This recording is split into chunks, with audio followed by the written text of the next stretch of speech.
سر میرا چھوٹا سا سوال یہ ہے کہ ہمیں اللہ میاں نے دنیا میں بھیجا ہے انسان، ہم آئے اللہ میاں، ہم سوال میں رہے ہیں کیوں آئے؟ کنڈیشن اس نے لگا کے ہمیں بھیجے کہ بھائی میری عبادت کرنی ہے، اس دائرے میں تم نے رہنا ہے، تم نے یہ کرنا ہے، مجھ سے مانگو، مجھے لگے گا تمہارے لیے بہتر ہے میں دے دوں گا، نہیں لگے گا بہتر میں نہیں دوں گا۔ ایک طرف کنڈیشن لگے تھے مجھ سے مانگو، اس طرف مرضی بھی اپنی کرنا چاہ رہے ہیں اللہ میاں کہ یہ میری مرضی ہوگی، مجھے لگے گا تمہارے لیے بہتر میں دے دوں گا، نہیں ہوگا نہیں دوں گا، کنڈیشن بھی لگا دی۔ یا تو اللہ میاں اس طرح کرے تھا کہ ہمیں کوڈ کر کے ویسے ہی بھیجا کہ ہاں بھائی یہ ایسے ایسے کر کے کری جائے، میری عبادت کری، یہ کری جائے، یہی کری جائے، میں اس کو بعد میں جنت میں اٹھا کے لے جاؤں گا۔ جنت کے مطالعے دے دیا، کنڈیشنز بھی لگا دی، کام بھی اپنی مرضی کر رہا ہے، تو پھر ہمارا کیا رول ہے، ہم ہیں کیا پھر؟ بہت خوب، بہت خوب۔ فعال کا مطلب یہ کہ میں لامیہ کی وکالت کروں۔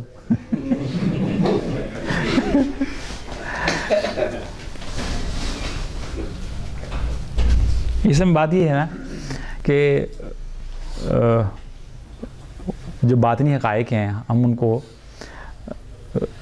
مادی عقل سے فوری طور پر نا شام سے پہلے سمجھنا چاہتے ہیں کہ شام سے پہلے آپ ہمیں بتا دیں۔ جیسے ایک بچہ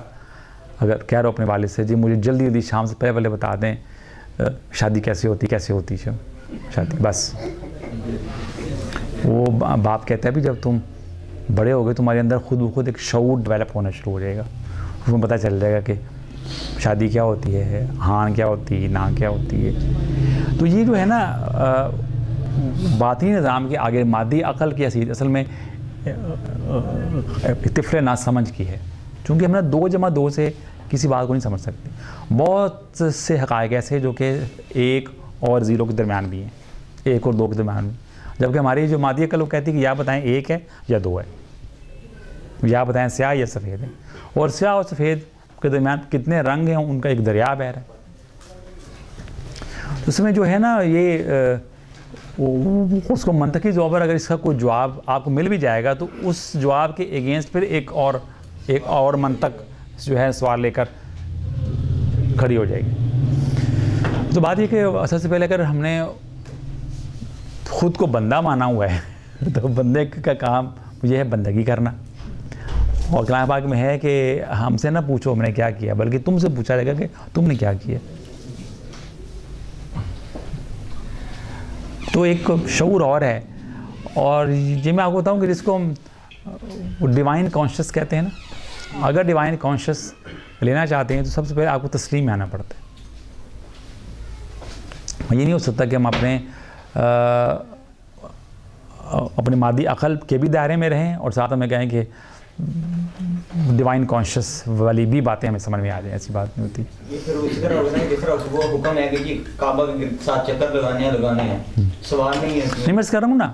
یہاں بیٹھ کر جو ہمیں ایسا لگتا ہے کہ ایسا کیوں ہے، 7 کیوں ہے، 7.5 کیوں نہیں، 8 کیوں بتائیں، لیکن وہ جو لوگ وہاں لگا کر آتے ہیں نا ان کو پتہ چلتا ہے کہ واقعی 7 کیوں ہیں، یعنی کہ وہ کچھ باتیں ایسی ہوتی ہیں جو کرنے کے بعد اپنا علم دیتی ہیں۔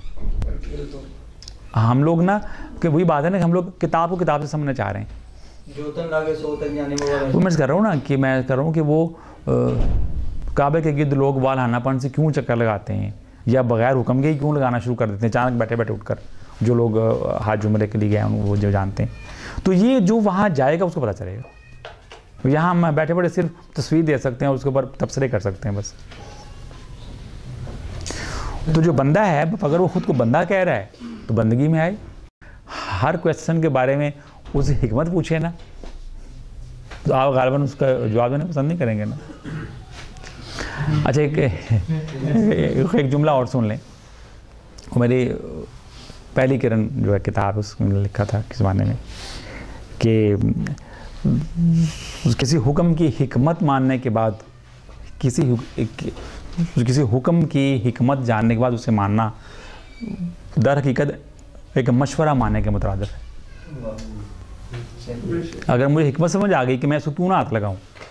تو پھر ایک کنسلٹیشن ہوئی نا، پھر اس کو میں یہ نہیں کہہ سکتا میں نے آپ کو حکم مانا، وہ تو مجھے خود پتہ چل گیا کہ آپ نے بتایا ہوا اس میں کرنٹ ہے اس وجہ سے ہاتھ نہیں لگانا، تو پھر میں آپ کو نہیں مان رہا، پھر میں اس وجہ سے نہیں لگا رہا کہ اس میں کرنٹ ہے۔ تو حکم کی حکمت جو ہے نا جانے بغیر اصل میں جب اس کو مانا جاتا ہے, اس پر عمل کیا جاتا ہے, وہ حکم اپنی حکمت از خود کھولتا ہے. اگر ہم پہلے حکمت جانیں گے تو پھر تسلیم کے باب میں نہیں آئے گا. ویسے بھی رب کے حکم پہ تو حکمت شیطان ہی نہیں, یہ بات نہیں ہے, نہیں وہ ایک دم نہ اس کو لے کر آئیں. حضور کی بات ہے. نہیں, میرا مطلب یہ کہ اس میں رب اور بندے کی بات ہو رہی ہے, وہ کہاں سے آ گیا؟ اچھا ابھی آپ نے یعنی کہ رب نے اپنے اور بندے کی ایکویشن میں کسی خلل کو ختم کرنے کے لیے ابلیس کو گیٹ آؤٹ کر دیا. اور آپ پہلی جگہ لکھتے ہیں آپ کہ آپ اس کی خاطر اپنے رب کے ساتھ ایکویشن خراب کر رہے ہیں.